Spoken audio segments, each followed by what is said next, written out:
Olá, eu sou Catrine Silva de Carvalho, do Programa de Pós-Graduação em Psicologia da Universidade Federal do Delta do Parnaíba, sob orientação da professora doutora Paloma Cavalcante Bezerra de Medeiros. Estou aqui para apresentar meu projeto, minha pesquisa intitulada Efeitos da Terapia Cognitiva Baseada em Mindfulness sobre as funções executivas de crianças e adolescentes com desenvolvimento típico. Bem, a terapia cognitivo-comportamental tem como pressuposto básico que os nossos pensamentos, eles influenciam de forma controladora na forma como a gente se sente e na forma como a gente se comporta. E ao longo dos anos, a TCC ela vem passando por transformações baseadas em pesquisas científicas. E na década de 90 surgem as TCCs de terceira geração, sendo a terapia cognitiva baseada em mindfulness uma dessas terapias.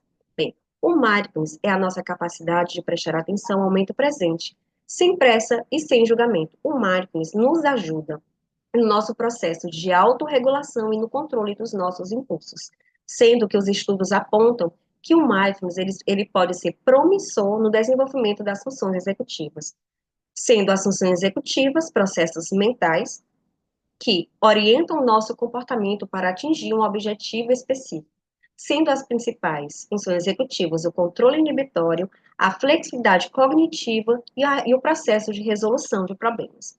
Bem, diante do exposto, surge o seguinte problema de pesquisa.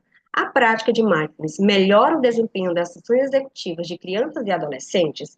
Para responder essa pergunta, essa pesquisa foi realizada em dois estudos. O primeiro estudo, uma revisão sistemática intitulada Eficácia de Intervenções Baseadas em Mindfulness sobre as funções executivas de crianças e adolescentes, uma revisão sistemática, artigo já publicado na Revista Brasileira de Terapias Cognitivas. O estudo 2, efeitos da terapia cognitiva baseada em mindfulness nas funções executivas de crianças e adolescentes com desenvolvimento típico, que teve como objetivo geral avaliar a eficácia da terapia cognitiva baseada em mindfulness sobre as funções executivas de crianças e adolescentes com desenvolvimento típico.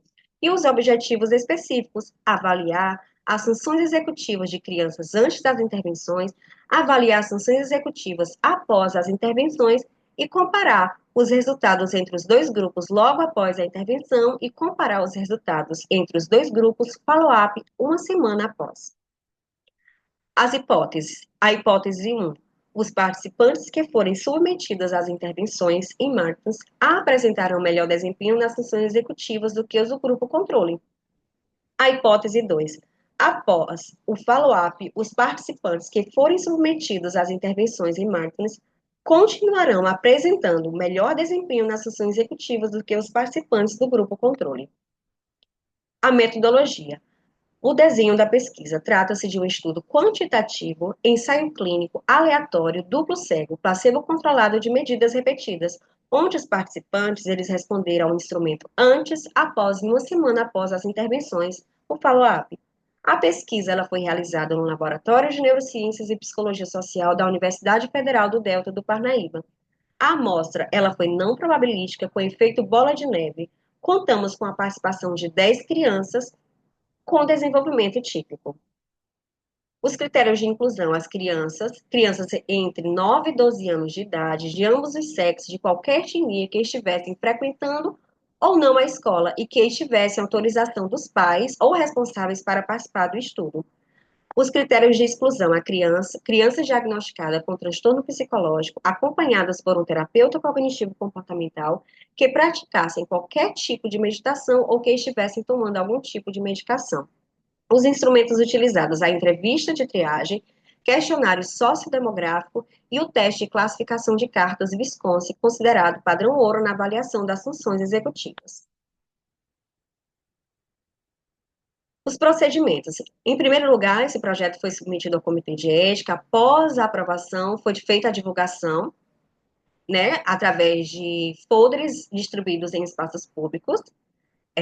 Aqueles que desejaram participar, foi realizada a entrevista de triagem. Após a entrevista de triagem, os pais assinaram o termo de consentimento livre esclarecidos e as crianças assinaram o termo de assentimento livre esclarecido.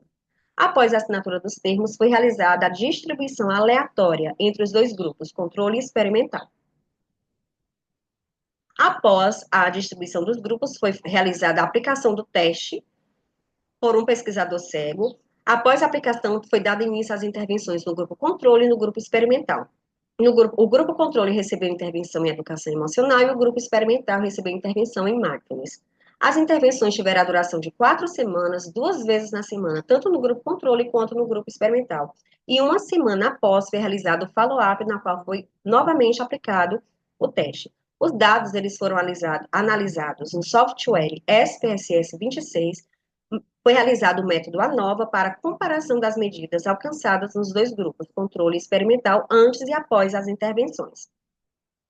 Os resultados e discussões. Os resultados da ANOVA, eles revelaram que não houve uma diferença estatisticamente significativa entre os dois grupos. Entretanto, embora os resultados não tenham apresentado uma diferença estatística significativa, observou-se que o grupo controle ele apresentou uma maior flexibilidade cognitiva, uma maior habilidade na resolução de problemas e controle inibitório quando comparado ao grupo controle.